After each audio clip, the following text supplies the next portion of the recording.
신율의 뉴스 정면 승부 2부 시작하겠습니다. 1부에 이어서 여의도 청년 정치 계속 이어질 텐데요. 지금 스튜디오에는 국민의힘 강동을 당협위원장이시죠. 이재영 전 의원, 더불어민주당 박성민 전 최고위원 두 분과 함께하고 있습니다. 이제 다음 주인가요? 청문회 슈퍼위크라는 게 그죠? 네. 예. 국민의힘은 국민 무슨 센터도 하나 만든 것 같은데. 네. 네? 하여간 나름대로 막 좀 열심히 송곳 검증을 하려고 하는 것 같은데, 그리고 민주당은 한 명도 떨어뜨릴 수 없다. 지금 그런 거 아니에요? 그러니까 창과 방패의 대결인 거죠. 국민 검증센터입니다. 네. 창과 방패의 대결인 거고, 예. 아마 이제 국민의힘 입장에서는 사실 지난번 김민석 총리 후보자 청문회 때 예. 그때 좀 많이 잘 못했다라는 평가가 내부적으로도 있었던 것 같아요. 이제 아무리 민주당 탓을 하려고 하고 총리 당시 이제 후보자 탓을 하려고 해도 예. 결국에 한 방이 부족했던 건 실력 부족이었기 때문 아니겠느냐라는 나름의 자성의 목소리 혹은 이제 따가운 비판의 목소리가 있었던 것 같고, 그러다 보니 국민의힘도 이번 기회를 남아있는 청문회들을 뭔가 만회의 기회로 삼으려는 것 같아요. 그리고 야당이니만큼 어쨌든 여당과 정부를 상대로 좀 강하게 투쟁하는 모습, 잘 싸우는 모습을 보여줘야겠다라는 생각 역시도 갖고 있기 때문에 좀 열심히 하겠다 이런 생각이 있는 것 같은데, 민주당 입장에서는 어쨌든 지금 정부 초기의 인사이고, 그리고 굉장히 인수위 없이 출범한 정부이니만큼 빠르게 안정화되는 게 필요하다라는 공감대가 있는 거죠. 대통령께서 지금 혼자 막 이것저것 이끌고 있는 상황이고, 차관들이 대신 업무를 하고 있고, 윤석열 정부 때 임명된 장관들이 아직 자리를 지키고 있는 상황이니 조속하게 이재명 정부를 좀 안정될 수 있도록 하려면 빠르게 이 청문회를 거쳐서 빨리 이제 총리는 임명이 됐고 장관들 임명이 마무리가 될 수 있게 해야겠다라는 생각이 있는 거기 때문에 국정 발목 잡기를 허용하지 않겠다라는 생각이 있는 거죠. 근데 어떻게 보세요? 이번 청문회 어떻게 지난번 김민석 총리 인준 청문회보다 좀 나아진 상황에서 치러질 거라고 보십니까? 어떻게 보세요? 네, 저는 조금 더 나아질 거라고 생각하는 게 예. 국민의힘의 의원들도 조금 더 정신을 차렸을 거라고 생각을 하고요. 왜냐하면 김민석 후보 검증에서 예. 통과는 될 것 같았는 건 불을 보듯 뻔했지만 예. 여기에 대해 그래도 잘 싸웠냐, 제대로 활동했냐, 이거에 대한 평가가 지금 저조한 거 아니겠어요? 그게 이제 우리 박성민 위원이 얘기해 준 건데, 비대위원이. 근데 이번에는 문제가 좀 있어요. 보면은 예를 들어서 이진숙 교육부 장관인가요? 교육부 장관 하겠다는 사람이 지금 자기의 그 학생들 석사 논문을 그대로 베꼈다는 거 아닙니까? 표절했다는 거 아닙니까? 누가 봐도 표절이 똑같고, 오히려 이런 말 하기가 되게 그런데 김건희 여사 관련된 논문 표절 문제 있었잖아요. 그거하고 비슷한 얘기까지 나와요. 아시지만 정치에서는 낙인이라는 게 굉장히 중요하지 않습니까? 근데 이진숙 후보를 보면서 김건희 여사가 떠오른다라고 얘기를 한다면, 근데도 이거를 통과시켜? 국민들이 납득할까요? 저는 아니라고 봅니다. 그래서 그런 것도 문제가 되고, 정은경 후보도 코로나 시절에 잘 대응을 했던 그 실력은 인정해 줄 수는 있으나, 근데 남편이 코로나 관련주를 가지고 있었대, 아니면 가지고 있대. 뭔가가 이게 충돌 부분이 당연히 있지 않겠습니까? 그래서 그런 부분에 대해서도 민주당이 다수니까 그냥 밀고 나가겠다. 이런 부분에 대해서는 국민들의 저항이 좀 있지 않을까 하는 생각이 들어요. 일단은 이진숙 교육부 장관 후보자의 제자들이 그게 아니다라는 성명을 발표는 한 걸로 알고 있어요. 그리고 요게 이제 그런데 이제 그 자식들 미국에 일찍 보내고 이런 것들, 이런 거에선 본인이 이제 사과는 했는데, 이진숙 교육부 장관 후보자 어떻게 될 것 같아요? 좀 지켜봐야겠죠. 왜냐하면 이제 후보자 본인이 성실하게 청문회에서 소명을 아마 할 테고, 그 외에도 이제 논문 관련해서 이른바 연구 부정 있었던 거 아니냐라는 비판도 있는 상황이지만, 본인이 이제 총장을 하는 과정에서도 이 연구와 관련해서 한번 검증을 받았었고, 지금 제기되는 의혹들이 다 사실이 아니다라고 얘기를 하고 있는 상황이기 때문에 청문회에서 이와 관련해 공방이 오갈 때 저는 국민들께서 충분히 판단하실 수 있는 근거가 제시가 될 거다라고 보고 있고요. 다만 이제 조금 뭐 부담스러운 논란들이기는 하죠. 그래서 청문회 준비에 좀 철저히 임하시길 바란다라는 생각이 듭니다. 그 권오을 보훈처 장관 후보자 네. 이분도 뭐 분신술을 써서 월급을 받았느냐 뭐 이런 지금 의혹들이 제기되고 있는데 어떻게 보세요? 그분도 보면은 지금 본인이 안동 출신이잖아요. 예. 그 안동에 있는 그 업체 건설사로 저는 알고 있는데 거기에서 이렇게 돈을 받았다. 근데 건설사가 뭐 몇 군데 된다. 뭐 이런 얘기도 있고 본인이 아니고 본인의 부인이 뭐 그러면서 굉장히 여러 군데에서 이제 생계를 이제 해오신 것 같아요. 그래서 그런 부분들이 굉장히 불분명하고 명확하지가 않고 이것이 불법적인 거 아니냐라는 의혹은 제가 봤을 때 나올 것 같고 청문회에서 아마 조금 더 구체적인 증거가 제시가 되지 않을까. 그랬을 때 본인의 해명도 중요하지만 다시 한번 말씀드리지만 지금 뭘 해도 민주당은 모든 사람들을 통과시킬 수 있는 힘을 가지고 있습니다. 근데 본인들이 아나무인격으로 진짜 우리는 힘이 있으니까 무조건 밀고 나간다. 문제가 있어도 상관이 없다. 도덕적으로 문제가 있어도 우리는 우리니까 괜찮아 권력을 쥐고 있으니 라는 식의 대응으로 이런 사람들을 다 통과를 시킨다면은 무난하게 그러면 저는 그거는 굉장히 큰 부담이 될 거라고 생각을 합니다. 자, 어나더 이진숙 네. 그분이 계시죠? 이진숙 네. 방통위원장. 네. 근데 오늘 그런 뉴스가 나왔죠. 대통령실에서 대변인이 긴급 담화를 발표하면서 더 이상 이진숙 방송통신위원장은 이 국무회의에 참석하지 말아라. 이렇게 이제 결정을 했다라는 걸 발표를 했거든요. 어떻게 보십니까? 당연한 결과고요. 자업자득이라고 생각합니다. 뭐 이진숙 위원장이 사실은 좀 굉장히 현 정부와 불편한 관계일 수밖에 없는 상황임에도 불구하고 그동안 국무회의에 참석해서 뭐 여러 가지 의견 개진도 할 수 있었던 것 같고 뭐 그런 상황이었잖아요. 참석을 막지 않았죠, 일부러. 근데 지금 최근의 행보들을 보면 대통령이 뭐 의견 정도를 말해봐라 한 것을 두고 방송법과 관련해서 본인에게 안을 만들라고 했다라는 취지의 이야기를 하거나 비공개로 좀 보안이 지켜져야 되는 국무회의의 내용을 밖에 가서 발설하거나 SNS를 통해서 뭐 사실이 아니다라고 하면서 이제 본인의 주장이 맞다라고 또다시 반박을 하는 모습을 보이거나 이런 게 결국에 저는 본인 정치를 하고 싶은 그 욕망에서 비롯되는 무리수들이다라고 생각을 합니다. 그렇게 정치를 하고 싶으시면 방통위원장직을 내려놓고 나가서 하면 될 일입니다. 근데 지금 안 그래도 이진숙 위원장에 대한 그 감사 결과가 지난해 9월, 10월에 이제 보수 성향 유튜브에 3차례 정도 출연해가지고 방통위원장으로서 발언했던 것 중에 뭐 민주당이나 좌파 집단은 우리가 상상할 수 있는 모든 것을 뭐 하는 집단이다. 뭐 이런 얘기를 했단 말이에요. 그래서 이제 약간 정치적인 중립 을 위반했다 이런 이야기도 있는 상황이에요. 그리고 최근에 있었던 어떤 과방위에 가서 국회의원들을 존중하지 않고 의원들 발언 중에 막 계속 끼어들고 동문서답하고 이런 모습들을 봐도 이게 과연 이 방통위원장직을 수행할 만한 어떤 공적인 감각이 있는 분인가라는 생각이 들어요. 근데 이진숙 방통위원장은 그 국무회의 그 발표에 대해서 아쉽게 생각한다. 그렇지만 임기는 내년까지다. 이 얘기를 한 거예요. 뭐 어떻게 보십니까? 네, 이거 사퇴 안 버티겠다는 거죠. 하겠다는 네네. 얘기거든요. 예. 전현이 이탄되는 거죠, 뭐. 네. 그냥 이 정부하고는 그냥 물과 기름이잖아요. 시작부터. 그렇기 때문에 아마 이것을 본인의 정치적 자산으로 삼을 가능성이 매우 높다. 거기엔 동의합니다.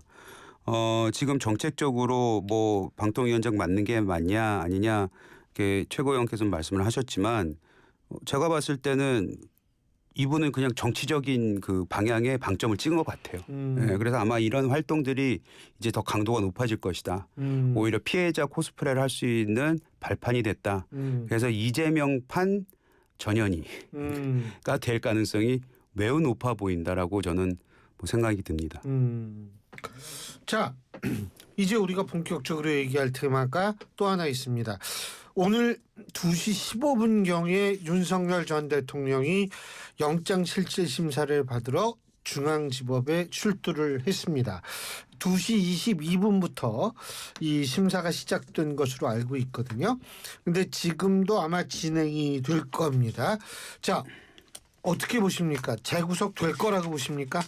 무조건 된다라고 보고 있습니다. 왜냐하면 일단 중요한 거는 사실 뭐 이 사안의 중대성 그리고 예. 증거인멸과 도주 우려 이런 부분인데 핵심은 저는 증거인멸일 거다라고 봐요. 뭐 이 사안의 중대성도 있지만요. 예. 이 증거인멸 같은 경우에는 이미 이제 이 윤석열 씨 본인이 받고 있는 혐의 자체가 증거인멸이에요. 뭐 비화폰 삭제라든지 아니면 약간 이제 하급자들에 대한 뭐 진술을 뭐 바꾸라고 약간 회유하거나 아니면 뭐 변호인들을 입회시켜서 무언의 압박을 가한다던가 이런 것들 그리고 뭐 비화폰 뭐 삭제해라 이런 것뿐만 아니라 그 외에도 뭐 메시지를 통해서 계속 지시했던 것들이 있기 때문에 저는 이미 받고 있는 혐의 자체가 심각한 증거인멸의 혐의가 있는 상황이고 그 외에도 결국에는 내란 수괴 피해자인 상황이잖아요. 그래서 내란 범죄가 성립할 만한 그 명확한 범죄 혐의가 짙은 사안들이기 때문에 여기에 대해서 딱히 뭐 공방이 오갈 것도 아니고 판단이 뭐 어려운 상황도 아니라서 저는 지금 내란 수괴를 제외하고는 다 주요 공범들이 구속되어 있는 상황에서 사실 내란 수괴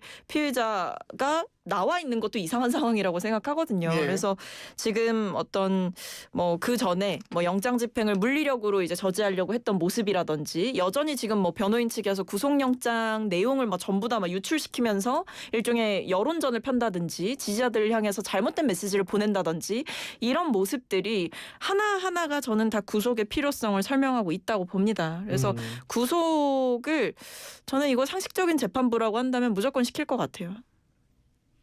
이 의원님은 김용현 전 장관이 구속이 결국에는 이제 연장이 돼 버렸잖아요. 예, 뭐 여인영 그 방첩사령관 전 방첩사령관도 다 연장됐죠. 다 연장됐기 예. 때문에 재구속될 가능성은 매우 높아 보여요. 그리고 지금 그 뭐 특검이 됐던 아니면은 이 검찰이 됐던 지금 내란 관련해서는 두 군데서 지금 다 수사가 지금 진행되고 있지 않습니까? 예. 근데 그 수사의 속도감을 위해서는 재구속시키는 게 맞다고 생각하겠죠.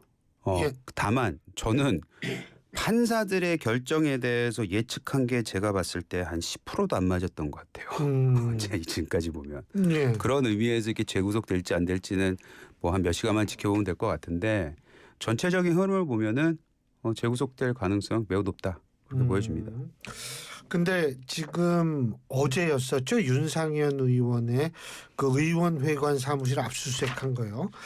그 지금 그리고 김영선 전 의원도 압수수색 당했고 김상민 전 검사에도 압수수색을 당했는데 국민의힘에서는 이거 정치보복이다 지금 이러고 있는데 어떻게 보십니까? 근데 이거는 공천 개입을 정조준한 거거든요. 윤석열 예. 부부의 공천 개입을 정조준한 거고 이걸 정치보복으로 보면 곤란하죠. 대통령 부부의 육성이 나왔잖아요. 내가 뭐 상현이한테 전화할게 이런 얘기했고 그 외에 김건희 씨가 또다시 이제 연락해가지고 부이가 지금 뭐 연락했다 걱정 말고 기다려라 이런 취지의 메시지 보낸 것도 다 확인이 됐잖아요. 예. 그렇기 때문에 이런 어떤 그 누구 특정인을 챙겨줘라. 라고 직접 윤 전 대통령과 그 배우자 김건희 씨가 이 개입했던 정황들이 있는 상황에서 이걸 수사하는 건 당연한 거죠. 없는데 아무것도 증거가 없는데 이거를 털면 별건이 될 수 있지만 그게 아니라 누가 봐도 이거는 육성까지 나온 마당에 당연히 수사해야 되는 중대 범죄이니만큼 그리고 이제는 더 이상 현직 대통령의 신분이 아닌 만큼 뭐 불소추 특권이 있는 것도 아니에요. 그렇기 때문에 이거에 대해서 저는 수사를 하는 거는 상식적인 행보다. 이걸 두고 공천 개입을 수사한다는 이유로 정치보복이라는 프레임을 씌우는 건 뭐냐. 본인도 엮여 들어갈까 봐 불안하기 때문에 그 불안감의 발로라고밖에 안 보여진다라는 생각이 들어요. 이러니까 아직도 절연을 못하고 있는 거 아니냐라는 비판이 나오는 거죠. 왜냐하면 정치적으로 정말 완전히 절연을 했다라고 한다면 뭐 수사 결과 겸허히 지켜보고 거기에 맞는 책임을 윤 전 대통령 부부가 져야 된다라는 정도의 메시지가 나오는 게 상식적인 거지. 이 특검의 수사에 반발해서 이거는 정치보복이다라고 얘기를 하는 거는 왜 나까지 될까 봐 지금 무섭다라는 그 두려움의 표시밖에 안 되는 거죠. 근데 지금 국민의힘은 이 지금 정치보복이다 뭐 이런 적을 하는데 이게 조금 수사가 확대될 때 대비를 좀 해야 되는 것 아니냐 이런 얘기도 있다 그러는데 어떻게 보세요? 근데 그 대비를 못 하고 있잖아요. 글쎄 그거 왜 못해요? 그 대비가 우리가 일부에서 얘기했던 거하고 저는 연장이 되는데 왜냐하면 예. 국민의 지지를 받거나 국민들이 얘들 살려줘야 되겠다라는 모습을 보여줬을 때 그때 그런 대비가 되는 겁니다. 음. 지금 이재명 그 정부가 그리고 민주당이 폭주할 수 있는 이유는 국민의 여론을 받고 있어요. 저는 상대적이라고 봐요. 기저효과도 있고 국민의힘이 상대적으로 너무 못하니까. 예.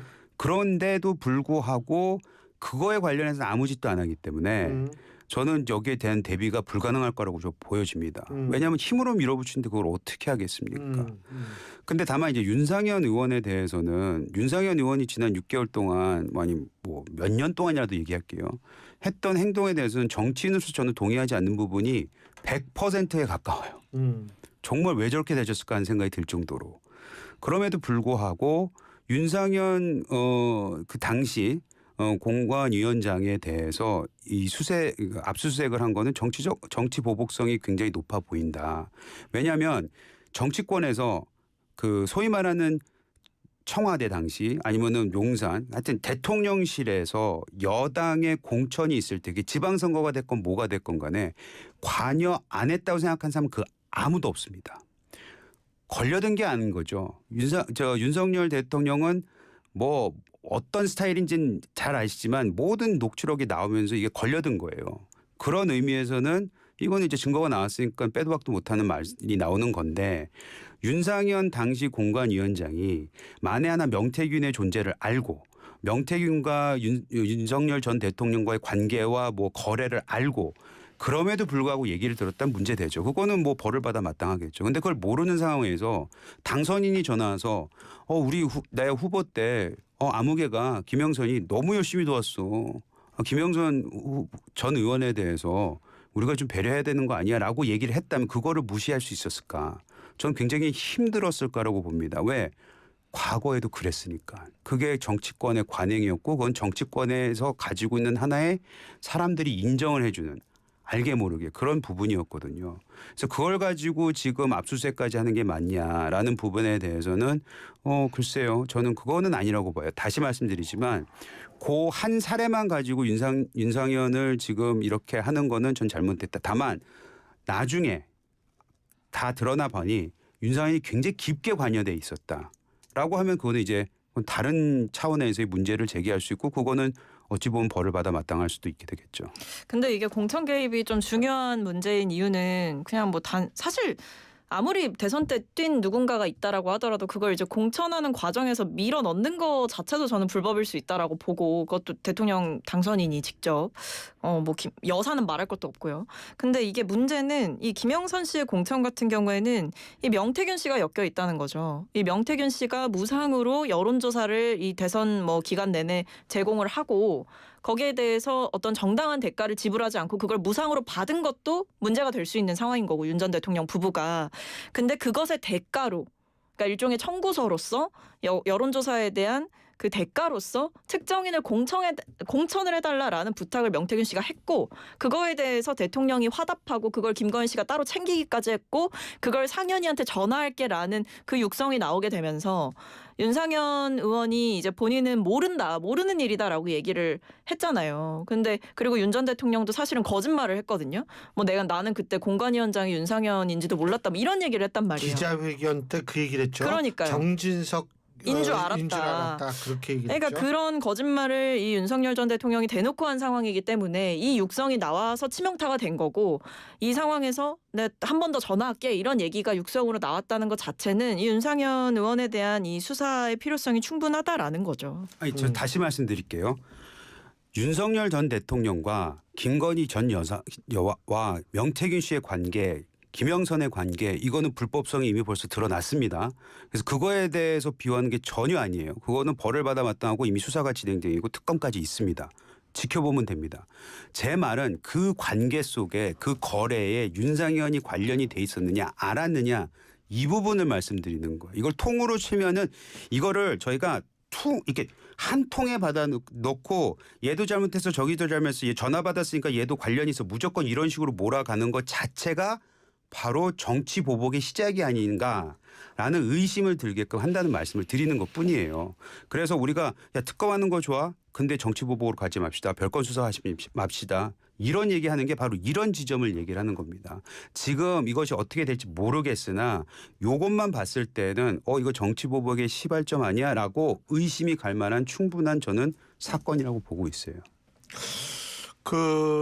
어쨌든 민주당은 지금 체포동의안이 오면 즉각 처리하겠다 지금 이렇게 나오고 있잖아요. 그렇죠. 그리고 네. 국민의힘 의원들도 과거에 이제 민주당 압박하겠답시고 다 같이 이제 총선 과정에서도 그렇고 몇 차례 계속 우리 불체포 특권 포기한다 이렇게 얘기했잖아요. 그리고 다 같이 서명하고 그랬잖아요. 그러니까 본인들이 이제 국민들 앞에 약속을 하셨고 그거에 맞게 저희도 따르겠다라는 입장인 거죠. 근데 그거는 예. 이재명 대통령께서 이미 벌써 본인의 약속을 한번 과감하게 저버리신 적이 있기 때문에 국민의힘의 의원들이 만에 하나 불체포 특권에 반대를 한다면은 그거에 네. 대해서 아마 명분이 있을 것 같아요.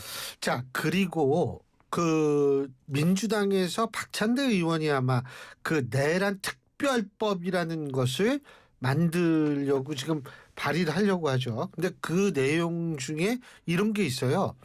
내란 수계가 속했던 정당은 이 국고에서 정당 지원한 그거 다 몰수한다. 이런 얘기가 있는데 그 법은 어떻게 보세요?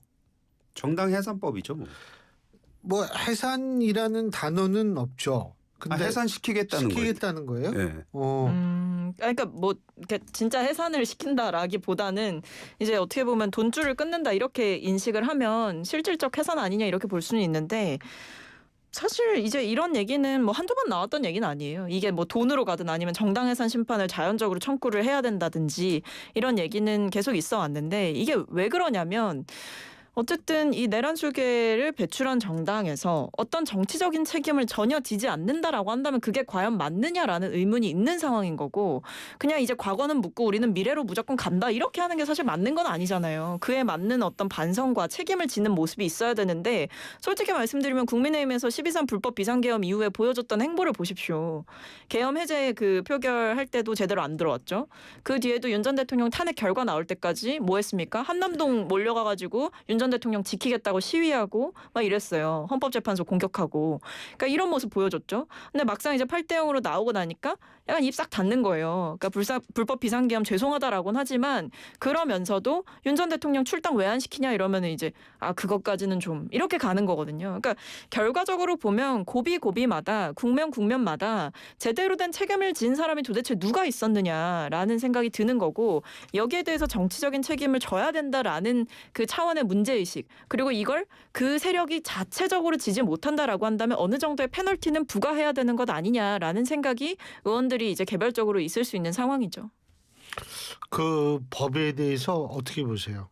아까 말씀드렸듯이 해산하려고 하는데 아주 여러 가지 다양한 아이디어를 지금 하고 있습니다.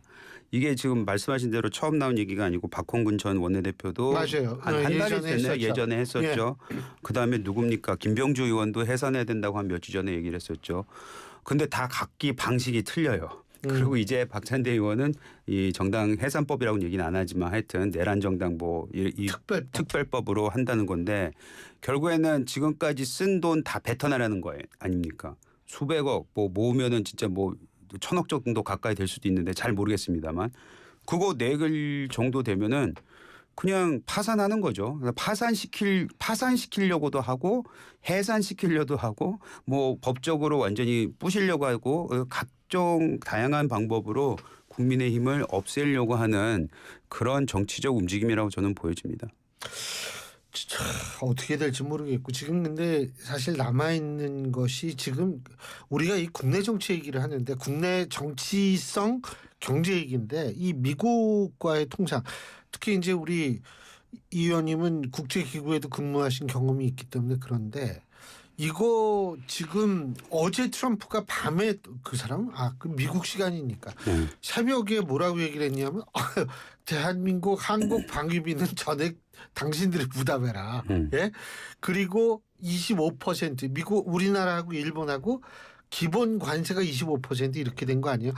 품목별 관세는 좀 다르지만 또 이거 하기 위해서 사실 좀 한미 정상회담 빨리 해야 되는 것 아닌가 이런 얘기들이 나오는데 어떻게 보십니까? 일단 위성락이 거기 간 게 한미 정상회담을 성사시키기 위해서 간 게 아닐까 뭐 이런 생각이 들고 김종인 위원장을 특사로 보낸 것도 아마 뭐 공화당이니까 뭐 민주당 지금 저 미국은 예.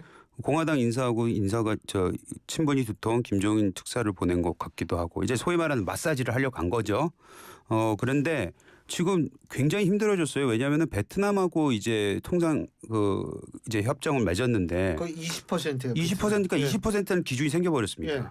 그러니까 우리나라는 아무리 잘해도 20%예요. 예. 제가 봤을 때는 그보다 더 낮춰지긴 힘들겠죠. 그럴 거라는 얘기들이 많죠. 그러니까 트럼프 같은 경우에는 이런 얘기할 수 있는 거잖아요. 아니 베트남은 처음에 와가지고 열심히 해서 20%인데 당신 늦게 왔으니까 25% 난 봐주는 거야. 이런 식으로 얘기를 해버리는 거예요.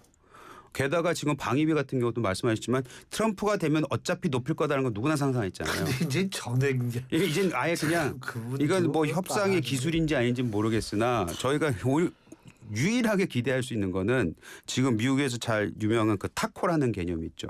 트럼프 OS 치킨 사업. 예. 그러니까 언제나 끝에 가서는 저기 뭐 꽁무니를 뺀다. 뭐 이런 의미의 얘기인데 결국에는 우리가 어떤 협상을 보여주느냐가 굉장히 중요한데 글쎄 그 협상력을 가지고 있을까에 대해서는 좀 더 지켜봐야 되겠죠. 한미 정상회담 뭐 빠른 시일 내에 나오기 힘들지 않나요?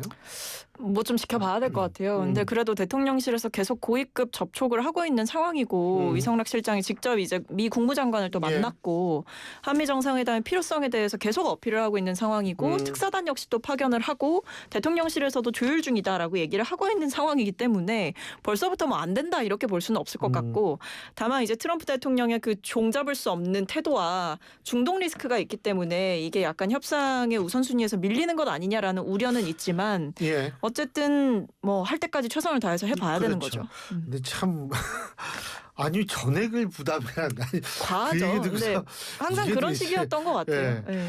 오늘 두 분 말씀 여기까지 듣죠. 고맙습니다. 감사합니다. 감사합니다. 예, 지금까지 국민의힘 강동을 당협위원장 이재용 전 의원과 더불어민주당 박성민 전 최고위원 두 분과 함께했습니다.